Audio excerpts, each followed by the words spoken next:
తొలగించేస్తారా? And ఈరోజు అంతేకాకుండా మా ప్రభుత్వంలో చేసిన మ్యాప్స్ అన్నిటిని కూడా నిలిపేస్తారా?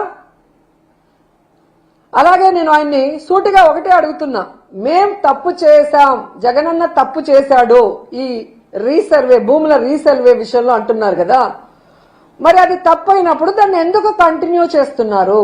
దాన్ని ఎందుకు ఆపేయలేదు అని అడుగుతున్నా. ఈరోజు మేము ఫోటో వేస్తే అదేదో పెద్ద బూత్ అన్నట్టు, ఇది తప్ప ఏమి చేత కాదన్న నువ్వు ఈరోజు ఆ బుక్కుల్ని తీసుకొని మళ్ళీ నీ ఫోటోలు ఎందుకు వేసుకుంటున్నావు? దీంట్లో ఆలోచన నీది కాదు. ఇప్పుడు నేను చెప్పిన సిస్టమ్స్ ఏవి నువ్వు తీసుకురాలేదు. రీసర్వే చేసింది నువ్వు కాదు, అన్ని జగనన్న చేసి పెట్టిన తర్వాత నీకు సిగ్గు లేదా నీ ఫోటో వేసుకోవడానికని అడుగుతున్నా. అంటే ఫోటోల గురించి నువ్వు మాట్లాడుతున్నావు, మరుగుదొడ్ల మీద కూడా ఫోటోలు వేసుకునే వాళ్ళు మీరు, అప్పడాల మీద ఫోటోలు వేసుకునే వాళ్ళు మీరు, మిషన్ల మీద సైకిళ్ళ మీద ఫోటోలు వేసుకునే వాళ్ళు మీరు జగనన్న గురించి మాట్లాడుతూ అంటే చాలా హాస్యాస్పదంగా ఉంది.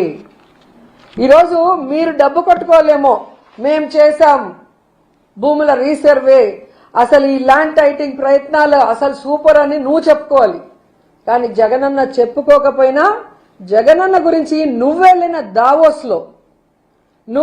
దావోస్ వేదిక మీద ఆర్థికవేత్త గీతా గోపీనాథ్ గారు ప్రశంసించారు. అది నువ్వు విన్నావు కదా. That is Jagananna. మన పని మనం చెప్పుకోని అవసరం లేదు, 10 మంది చెప్పుకోవాలి.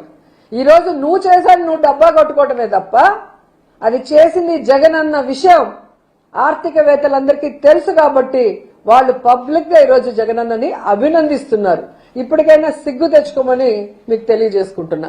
ఎందుకంటే 100 ఏళ్ల క్రితం బ్రిటిష్ వాళ్ళు చేసిన సర్వే ఇది. 100 ఏళ్ల తర్వాత జగనన్న చేయిస్తున్నాడు. నువ్వు 4 సార్లు ముఖ్యమంత్రి అయినావు కదా, ఎందుకు నువ్వు చేయలేదు? ఎందుకు నీకు ఆలోచన రాలేదు? నీకు బుర్ర లేదు.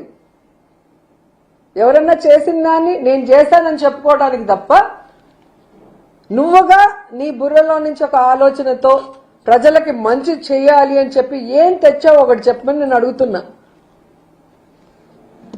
అండ్ ఇంకోటి, జగనన్న సాగునీటి రంగాన్ని పూర్తిగా పట్టించుకోలేదు అని ఎవరు చెప్తున్నాడు? రాయలసీమ ద్రోహి అయిన చంద్రబాబు నాయుడు చెప్తున్నాడు. ఈరోజు రేవంత్ రెడ్డి పబ్లిక్ గా అసెంబ్లీలో చెప్పాడు, ఈరోజు రాయలసీమ లిఫ్ట్ ఇరిగేషన్ ని నేను చెప్తే చంద్రబాబు నాయుడు ఆపేశాడు. ఎందుకు రేవంత్కి భయపడుతున్నావు? ఈరోజు రాయలసీమలో పుట్టిన నువ్వు రాయలసీమకి నీళ్లు తీసుకురావాల్సింది పోయి జగనన్న స్టార్ట్ చేసి ఆల్మోస్ట్ వర్కులు పూర్తయిన వాటిని రేవంత్ మాటిని నువ్వు ఆపేశావు అంటే నీకు రేవంత్ కి ఏంటి సంబంధం? మీ ఇద్దరి మధ్యలో ఏం జరుగుతుంది? అంటే నీ ఆస్తుల గురించి రాయలసీమ రైతుల భవిష్యత్తు, ప్రజల భవిష్యత్తు రేవంత్ దగ్గర తాకట్టు పెట్టావా? లేదా నువ్వు చేసిన ఎదవ పనులు రేవంత్ కు తెలుసు కాబట్టి భయపడి రాయలసీమ ఈ ప్రాజెక్ట్ ని తాకట్టు పెట్టావా అని అడుగుతున్నాను. అసలు ఎంత ఘోరం అంటే సాగు